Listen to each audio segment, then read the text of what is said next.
Welcome to the Dementia Care on Air podcast series. I'm your host, Anna Chodos, the Executive Director of Dementia Care Aware. The goal of this podcast series is to bring you short, educational moments that will help you detect dementia and care for people living with dementia. And we're especially focused on how we do that in the primary care environment in the real world. We're going to have a lot of information that mimics what we have on our website and in our other educational modules. But we're also going to have conversations with experts and other people in the community in the field of dementia care that just help us do a better job of caring for people living with dementia and connecting them and their care partners to the things they need.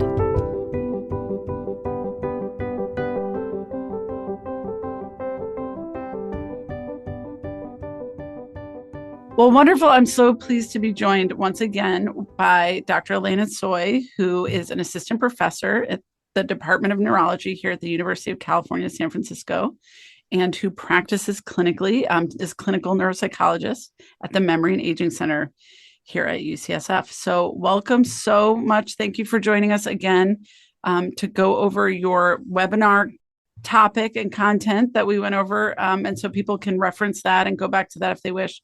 Our topic today is dementia and the Asian American and Pacific Islander population. And welcome. Thank you. Thank you so much. It's a pleasure to be here again. And thank you for inviting me again. I'm really excited to continue talking about this topic. It's obviously very close to my heart because just to give you a brief overview, my research focuses on health disparities, especially as they relate to access to care among older adult populations. You know, I work a lot with different types of dementia, mild cognitive impairment, and healthy aging. And I think understanding these existing health disparities and discovering new ones help us better understand how to derive new policies and how to impact the way that our healthcare systems operate in order to be able to address the gaps that we know exist. Well, I, for one, am so grateful for much of the work that you've already done and published, because if people have done some of our trainings, especially our core training on the cognitive health assessment, we very proudly cite your study about some of these disparities, particularly around getting diagnosed at the MCI stage and then the differences between minoritized groups in terms of diagnosis and the workup that they're even getting. So many take homes from that paper, and it's been so influential. So just a big thank you for that. Let's get into the topic that you presented and I think was incredibly informative. So once again, people can go back to the slides and the recorded webinar, but now I think it'd be really great. One big take home I had from that was from the conversation we had and the presentation you did was just what are we talking about when we talk about the Asian American and Pacific Islander population and the really tremendous diversity that group has even within it, as we're trying to identify that, here I'm doing quotations with my fingers, group. Yeah, absolutely. And I think it's one of the biggest sort of challenges in thinking about both generalizability of our research, but also kind of the quality of the findings that we derive, because more often than not, we tend to use categories that are sort of NIH specified, or, US Census specified. And I think over time, these categories have evolved, as you would expect with demographic shifts and changes within the United States. But I also think specifically within Asian American population, which by the way are the fastest growing older adult group in the United States, we tend to think a lot about what is the kind of at what level do we use granular data and whether these granular data are even being collected. Because as you mentioned, it's such a tremendously diverse group in terms of their social factors, culture, language, beliefs, values, religion, political views, just thinking about, I think, the fact that we are lumping this profoundly diverse population into a single category and then try to run studies understanding what are the risk factors in this large group, we cannot really account for all of those factors at the same time unless we take a deeper and more granular look. And I think I specifically want to mention that, especially for Native Hawaiian and other Pacific Islander population, this, again, sort of not trying to put them into a single group, but the way that they're described in literature and the way that they're sort of lumped together, oftentimes I think really disproportionately affects the way that we interpret results from this group, because they are so underrepresented, profoundly sort of understudied across many different aspects, especially as they relate to brain health and aging. And I think they have, because they represent so many different Pacific Island nations, we often, again, tend to make assumptions about their health and tend to make assumptions about their access to health and, ability to get healthcare in a way that is not really representative of their lived experience. So I find this to be a huge challenge. And I think more and more voices are now being heard. At conferences, you hear about this. There are a couple of papers that have been published, especially papers focused on like systematic review of literature, for example, on prevalence of dementia within these specific groups, sort of census-derived groups. And most papers recommend that we need to better understand granular level factors and granular level indicators, because they are impossible to generalize, and the estimates that we're getting from systematic reviews are not informative at all, just because the margin of error is so large.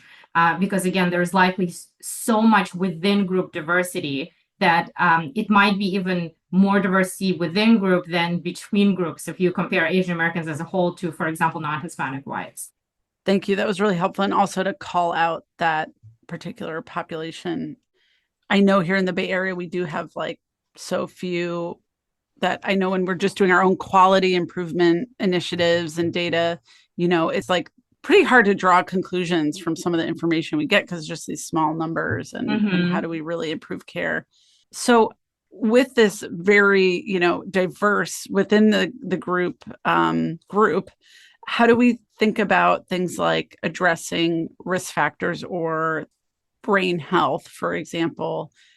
Hoping you can elaborate on that. Yeah, I think it's we can think about, if we think about it clinically, right?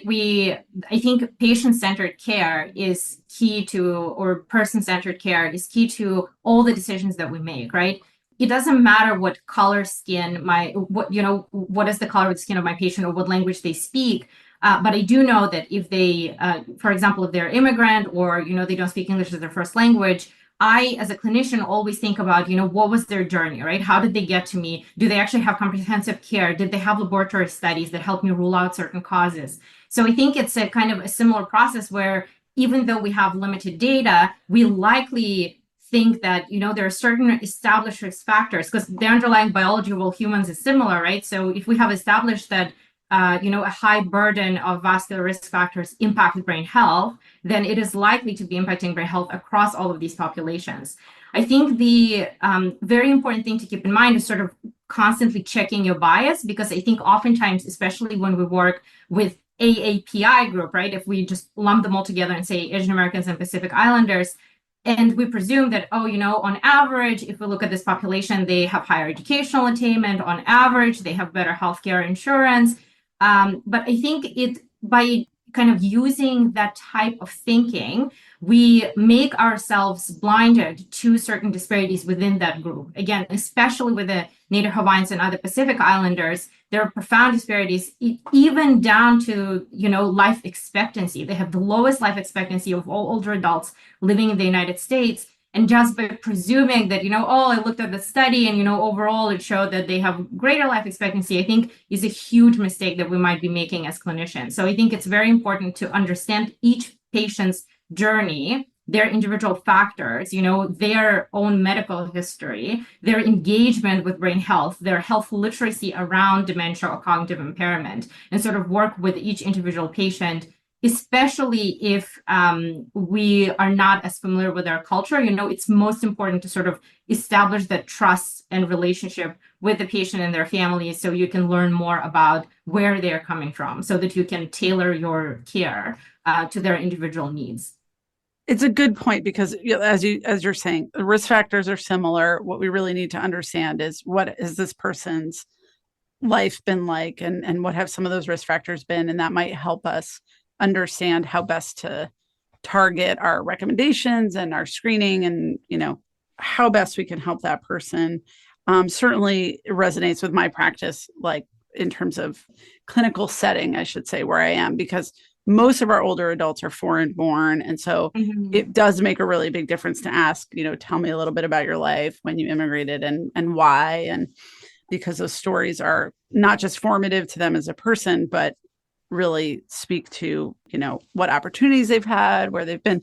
And what I love about the emphasis you constantly put in your work is on access. Like, what has their access to healthcare been? Because that is such a big factor. And what is it now, right? How do they feel comfortable accessing healthcare? Exactly. I think that was another point I was going to make. I think it's important to understand sort of their overall journey, but I think it's also very important to try and understand what is their relationship with the healthcare system, right? There are certain cultural values that, for example, I work with a doctor in Nepal who very frequently tells me that, when a patient comes into any kind of a doctor's appointment, they expect a power differential. They expect the doctor to tell them what's going on, right? So I think you need to tailor your approach. You need to tailor the way that you deliver results, for example, or how you explain certain things, especially on certain things, on certain labs, on certain biomarker results. I think it's very, very important for us to kind of have that cultural humility and, curiosity to try and understand what is it that would be most helpful to this patient right now, right? You can't just presume that the way that you work with your kind of, non-Hispanic white lawyer patient would be similar as working with somebody who might have a completely different expectation from how this interaction will go. So I think oftentimes in our clinic, I'm a neuropsychologist, so it does come up every once in a while when I will be doing cognitive testing with somebody in a different language, and they would just say, what we're doing right now, I just don't get it. It's completely irrelevant to me. I don't understand why this is important. I'm forgetting how to turn off the stove. Like, why are you giving me numbers to repeat? And I think kind of taking time for that education and also making sure that you remain open to possibilities that not everything is going to work, right? Our screening tests don't necessarily have the same validity or the same meaning when we apply them to populations in which they have not been validated. So I think it's important to keep that in mind. And again, put patients' voice first. What is it that's bothering them? And what types of assessments or, laboratory studies or, structural imaging I can do that will put me in the best position to help them. This is a great segue because I really wanted to ask for any pearls. Hopefully we have a lot of clinicians listening, but pearls or tips or just thoughts and hopes and dreams even for how we do clinical assessments with our AAPI older adults, because there is such diversity and definitely a barrier that I see or that is brought up or that's imagined to be there is either the language barrier or the cultural barrier. I think that expectation piece I would consider sort of a cultural factor.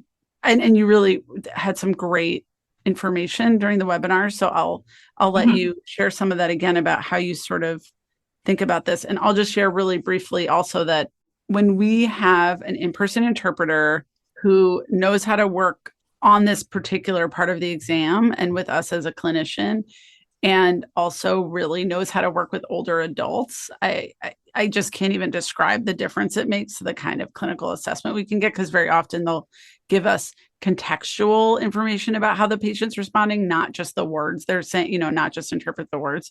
So having added that extra experience that I've had, would love to hear more about what you can tell us about, the assessments and any tips and again, any future directions for that. Yeah, absolutely. I think there's so much work that needs to be done. I think both in terms of, like you mentioned, I think it's wonderful to have in-person interpreters, especially interpreters who are experienced and who can truly reflect, not just sort of language interpreters, but culture interpreters. Like they interpret sort of what is going on in terms of like this patient's, how the patient is saying words, not what words they're saying.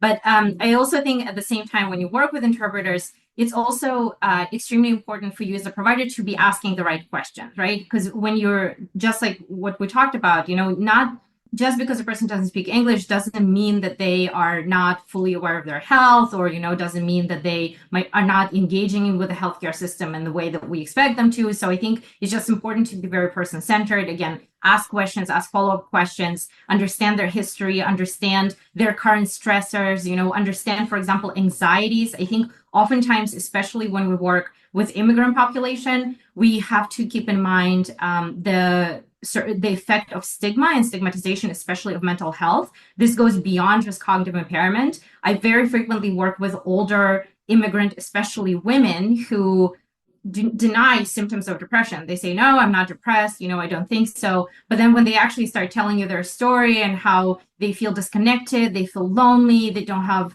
a system of friends that they had back home, and that they feel trapped. They can only spend time with their kids who are here. I think you can hear, those narratives. I think it almost feels like a cry for help. And I think it's this idea that there are certain words that have a completely different stigma weight in some cultures, like depression. Anxiety is not commonly understood, as being, detrimental to your brain health.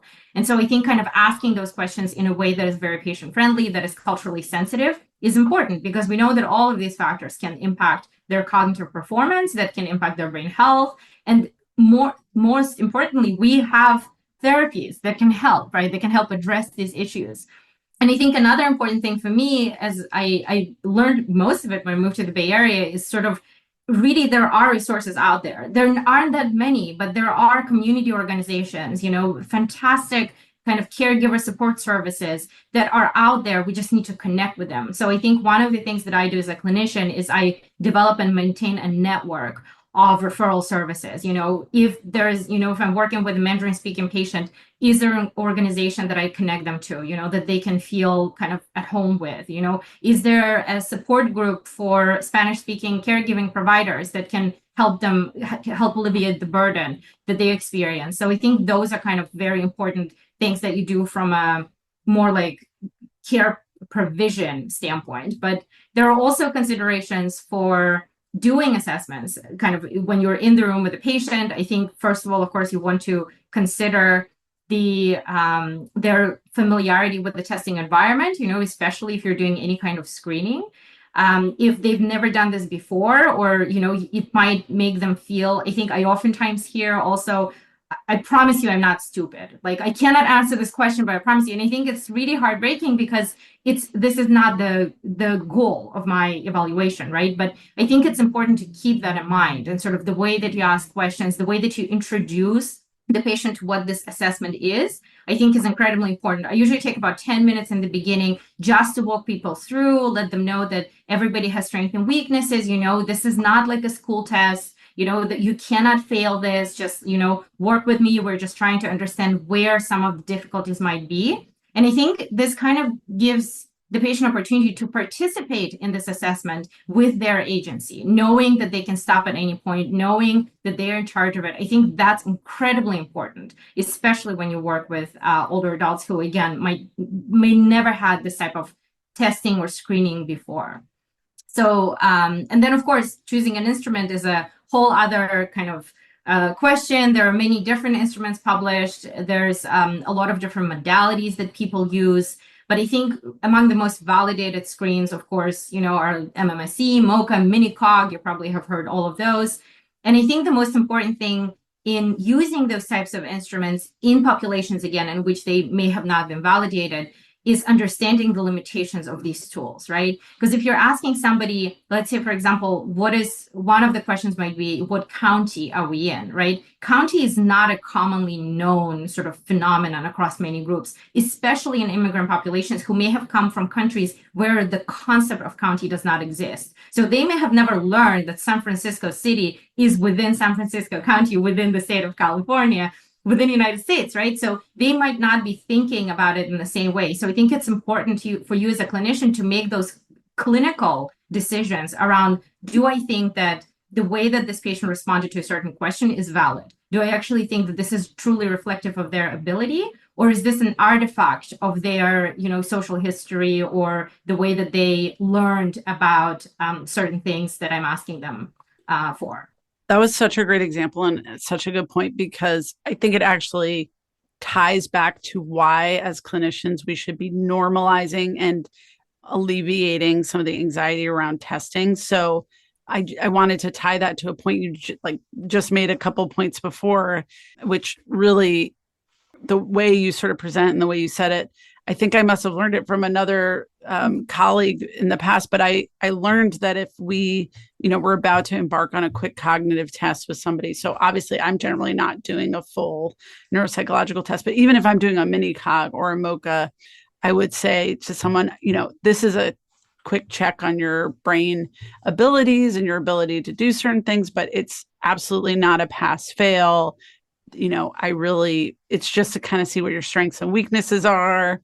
And I really, really appreciate your time on this. And everybody's going to have something that they have trouble with.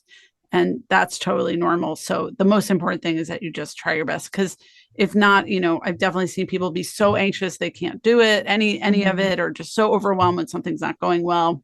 And so to walk them through and give them time to adjust and think, okay, maybe I'm not going to do great at every part, but that would be fine. They're still giving a good effort and they're able to engage throughout the rest of the test. So I really appreciate you making that point, and how that's probably even more important if we're working with someone with whom we don't speak the same language or hasn't taken a lot of tests like this ever in their life, and kind of this is coming out of the blue, and because it may seem pretty, and I'm sure it would seem really, really scary. So thank you for that point. Yeah, absolutely. I think imagine kind of you've been out of school for, I don't know, most of your life at this point, and you're being asked to do these things that seem very school-like. And I think oftentimes, because schools tend to be very evaluative in nature, people tend to sort of default to that. And I think especially when people start experiencing cognitive difficulties, that experience by itself is already so scary. But if they kind of perceive your examination as being the definitive, oh my God, I'm going to get a diagnosis of Alzheimer's disease. Imagine the burden that it has on, on your sort of mental abilities or your ability to even be present and be engaged in assessing the way that it should be. So I think the more you can build rapport, the more you can, again, engage the participant. I keep saying this, but I think your patient is a participant in this evaluation, not sort of, you doing it to them, you're doing it with them. And I think that's a very important part, sort of to establish that level of trust and also the level of expectations. Oftentimes with standardized testing, I think people do not expect you as somebody doing the testing, as an assessor, to not be able to help them, because it's a very natural desire to want to help somebody, right? If they're asking you ask them about the 3 words that you told them earlier, and they're like, what were they? It's natural to want to say, oh, they were this, this, and this, but you're not allowed to do it. It's just the nature of the way the test is constructed. So that's another kind of thing that I usually do in the beginning. I say, this examination is very standardized. Unfortunately, I'm not allowed to help you complete any tasks. So please, don't be too hard on yourself. We're just doing it the way that it's supposed to be done. And I think that, again, alleviates that anxiety in terms of what they can expect from how this testing will go. Thank you for walking us through that and helping us think through some ways to be doing a better job and helping folks for whom these tests might be really an out of body experience practically, and just really out of the blue or really kind of foreign. And then, really thinking about the fact that we're trying to get some information, but it's not validated necessarily. And so we can't even make certain conclusions. And we're really, using it as one of many tools to help figure out where this patient is at and how we can help them. I think my last question is kind of coming back to something you said in the beginning about the fact that we are looking at, a large growth in the Asian population. So as time goes on, we'll have many, many more older adults who are falling in this category of AAPI and have that cultural and potentially, linguistic influence and background. What should we know, or how should we be thinking about the future? And honestly, working towards that future, building our own skills, our health system's capacity to really be competent and be capable to serve these populations. Yeah, I think this is $1 million question, right? What do we do? I think individually as providers, we can do a lot, right? We can, again, educate ourselves, keep up with the literature, making sure, again, that we are aware of all of those different resources that exist in the community. And I think one of the things that please forgive my bias, but, as a researcher, I always think we cannot know what we don't study. And so there is more and more research, there are more and more research initiatives that specifically focus on understanding the health of Asian Americans and Native Hawaiians and other Pacific Islanders. And there are research studies, large research studies that focus on enrollment, and sort of like understanding and longitudinal retention of older adults who belong to these cultural groups.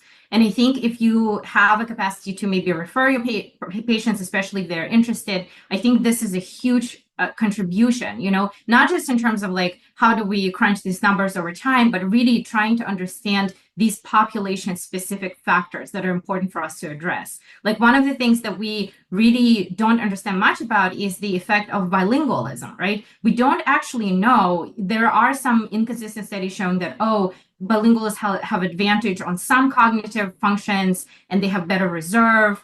But some other studies show that they don't.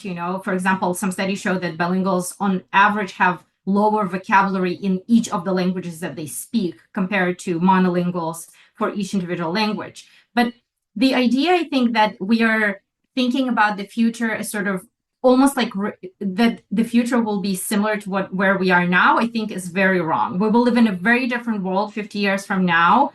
Most of our patients will be multilingual, multi-ethnic, multicultural, come from all different backgrounds. And I think that's where we should put our efforts towards. We need to better understand not the sort of these crude sort of, even race, ethnicity as a crude indicator of, the person's journey of, again, their social and economic opportunities. But I really think we should understand those core factors, try to understand what does access to education do, other gender disparities that we need to understand, as there other sex specific factors that we need to take into account from a biological standpoint. And I think more and more research studies really focus on those granular details, language, of course, being one of them. So I think the more we try to develop both our clinical care as well as our research studies focused beyond the kind of crude racialization or minoritization of people, but rather understanding individual level factors and advantage or disadvantage in terms of their brain health, their risk,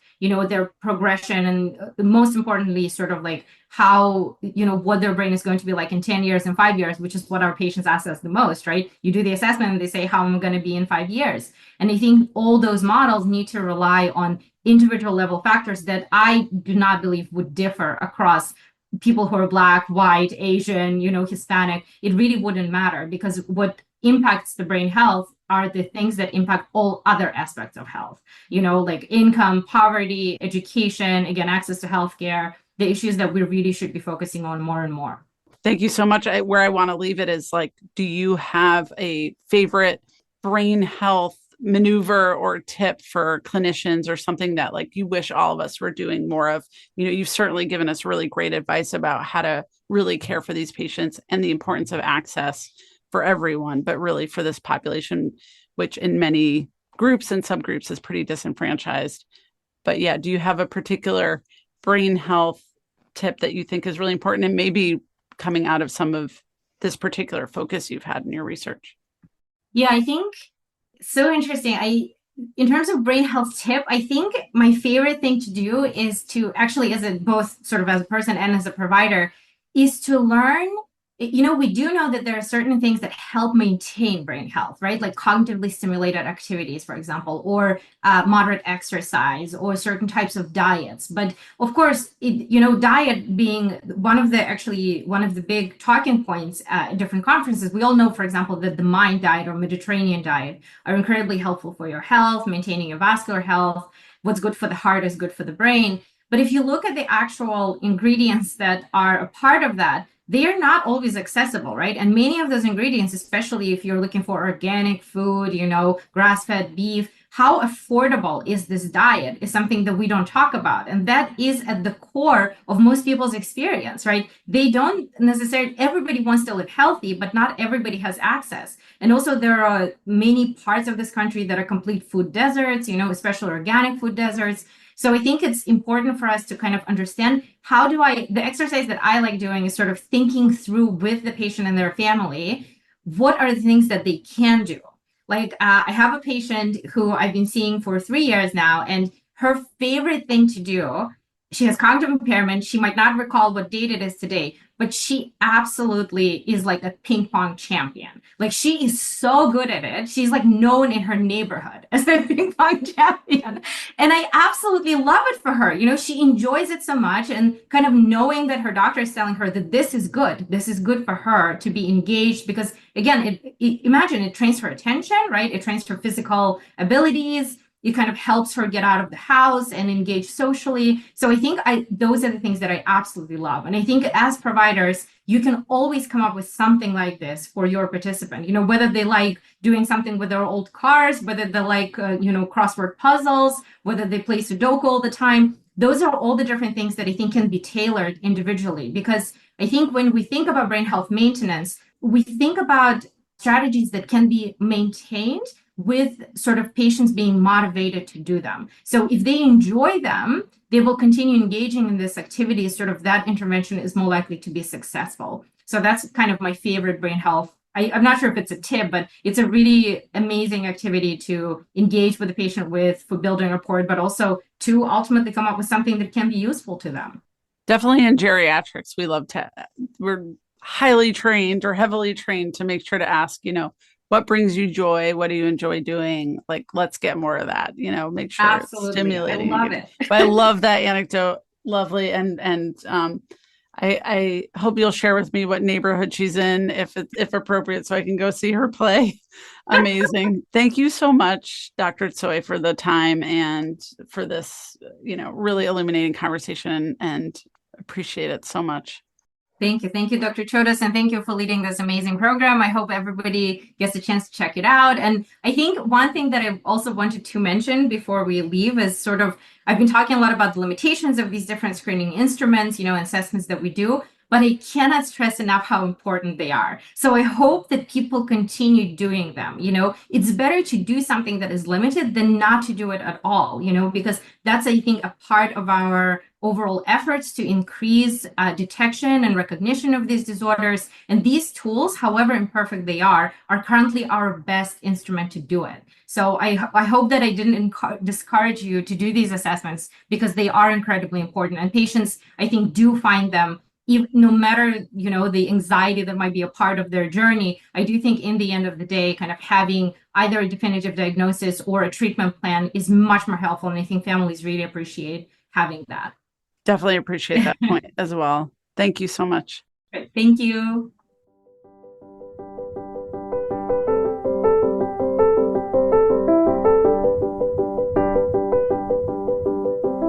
Thank you for listening and to our wonderful guests. And thank you to Lisa Costello, our audio editor and voice specialist. We want to make sure you can get CE, CME, and MOC credits by going to our website, clicking through to the podcast page, and answering a quick quiz to claim credit. This is all possible through support from the California Department of Healthcare Services and the hard work of our Dementia Care Aware team. If you want to learn more, please visit our website, dementiacareaware.org.